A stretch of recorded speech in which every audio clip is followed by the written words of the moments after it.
Bonjour et bienvenue. Aujourd'hui, une vidéo sur le processus de la communication consciente ou non violente. Pour moi, la première idée autour de ce processus, pour mieux le comprendre, c'est l'idée que ce processus cherche à décrire ce qui se passe de manière biologique, organique à l'intérieur de nous, lorsque nous sommes en relation, lorsque nous sommes confrontés à des événements, à des stimulus.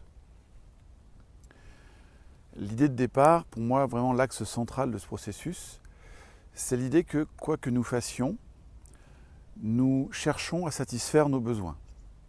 C'est-à-dire que j'accepte de faire quelque chose ou que je refuse de faire quelque chose, je cherche à satisfaire mes besoins. Parfois, j'arrive à les satisfaire, parfois pas, mais dans les deux cas, mon intention, c'est de satisfaire ces besoins. Parfois, j'ai conscience des besoins que je veux satisfaire, et je dirais que c'est une bonne chose, et parfois, j'agis de manière inconsciente, et que j'en ai conscience ou pas, en arrière-plan de mes actions, il y a l'idée de satisfaire mes besoins. Lorsque mes besoins vont être satisfaits ou non satisfaits, je vais percevoir un signal qui va m'informer de ce niveau de satisfaction de mes besoins. Ce signal, pour nous, êtres humains, ce sont nos émotions, nos sentiments, nos états internes. Dit autrement, ça va me faire quelque chose dans le dedans de moi. Lorsque mes besoins sont satisfaits, j'éprouve des émotions qui sont agréables.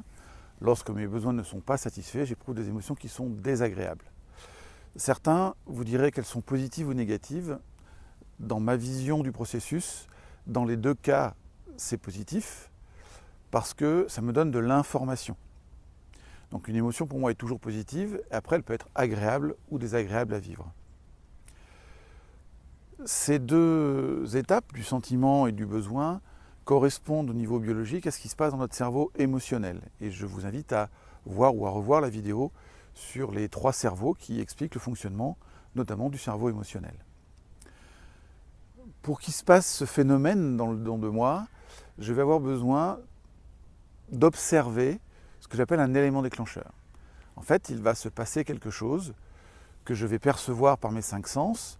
Ce que je vais percevoir va venir toucher un de mes besoins et cela va déclencher une émotion. Si ce qui se passe nourrit mes besoins, ça déclenche une émotion agréable. Si ce qui se passe ne nourrit pas mes besoins, ça déclenche une émotion désagréable. Par exemple, quelqu'un me fait un cadeau, ça vient nourrir mon besoin de reconnaissance ou d'amour et peut-être que je vais me sentir touché ou joyeux. Quelqu'un va me dire que je suis un abruti, ça peut venir toucher mon besoin de respect et peut-être que cela déclenchera de la colère. Ou alors ça va peut-être venir toucher mon besoin de comprendre et cela déclenchera de la surprise. La quatrième étape du processus, c'est l'étape de la demande. C'est-à-dire que je peux faire une demande à l'autre ou à moi-même, toutes les demandes ne passent pas par l'autre. L'objectif, c'est que cette demande nourrisse davantage mes besoins, ce qui va déclencher davantage de signaux agréables, donc d'émotions agréables. Dans ce processus, notre responsabilité est présente à chaque étape. L'étape 1, l'étape de l'observation de l'élément déclencheur, je suis responsable de ce que j'observe. Dans des vidéos précédentes, vous avez pu voir qu'il y a une différence entre ce qui se passe et ce que je perçois.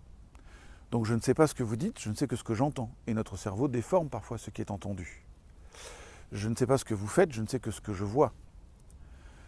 Peut-être par exemple qu'un jour votre conjoint a décidé enfin de s'occuper des tâches ménagères et par exemple à nettoyer le salon. Et quand vous êtes rentré, vous avez foncé directement sur la partie du salon où votre conjoint n'était pas passé, sans voir ou sans prêter vraiment beaucoup d'attention à tout l'espace qui avait été nettoyé.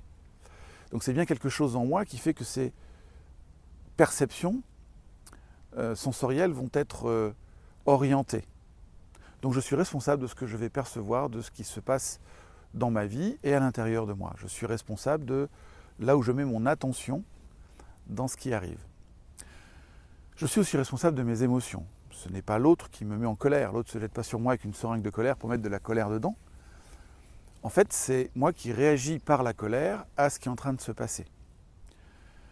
Si l'événement, l'élément déclencheur, suffisait à lui seul à expliquer nos réactions émotionnelles, nous réagirions tous de la même manière aux mêmes événements. Et vous savez que ça n'est pas vrai. Si l'élément déclencheur, l'événement, suffisait à lui seul à expliquer ma réaction émotionnelle, je réagirais toujours de la même manière aux mêmes événements. Et là aussi, vous savez que ça n'est pas vrai. Donc ça veut dire que je suis aussi responsable des émotions qui m'habitent. Alors parfois nous avons du mal avec le mot responsabilité parce que dans notre esprit il est connoté culpabilité.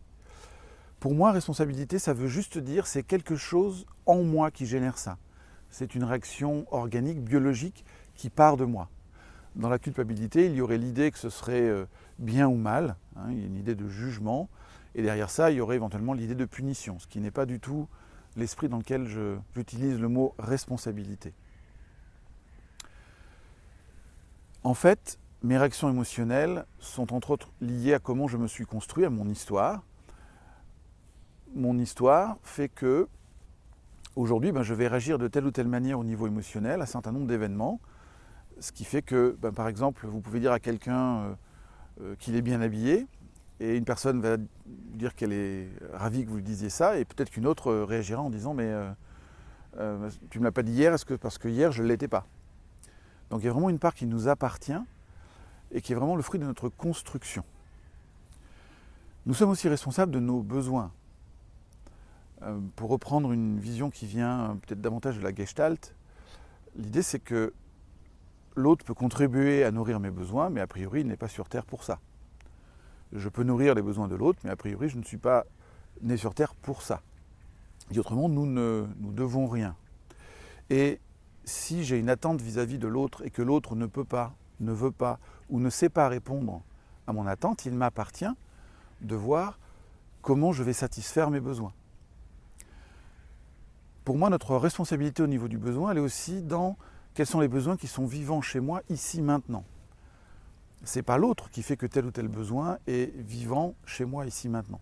C'est quelque chose à l'intérieur de moi, c'est un processus organique, biologique à l'intérieur de moi, qui fait qu'à un moment donné, j'ai besoin de reconnaissance, ou d'amour, ou de repos, ou de soutien. C'est quelque chose qui m'appartient. Et ma responsabilité, enfin, est aussi présente au niveau de l'étape de la demande, puisque je suis responsable des demandes que je fais et des demandes que je tais. Par exemple, c'est difficile pour quelqu'un de répondre à mes attentes si je ne les exprime pas. Et il peut arriver parfois que des personnes aient du mal à exprimer des demandes et des attentes, mais pas forcément de difficulté à exprimer des reproches. Donc l'idée, c'est aussi de prendre notre responsabilité dans qu'est-ce que je demande et qu'est-ce que je tais. Dans les prochaines vidéos, nous rentrerons dans le détail de chaque étape, puisque chaque étape demande des clarifications pour pouvoir les maîtriser plus facilement. Et nous verrons aussi la distinction dans ces 4 étapes entre l'expression de soi, c'est-à-dire clarifier ce qui se passe pour moi et l'exprimer à l'autre, et l'empathie, c'est-à-dire chercher à comprendre ce qui se passe pour l'autre et éventuellement le soutenir, l'aider dans son expression. A très bientôt pour une prochaine vidéo. Belle vie à vous, au revoir.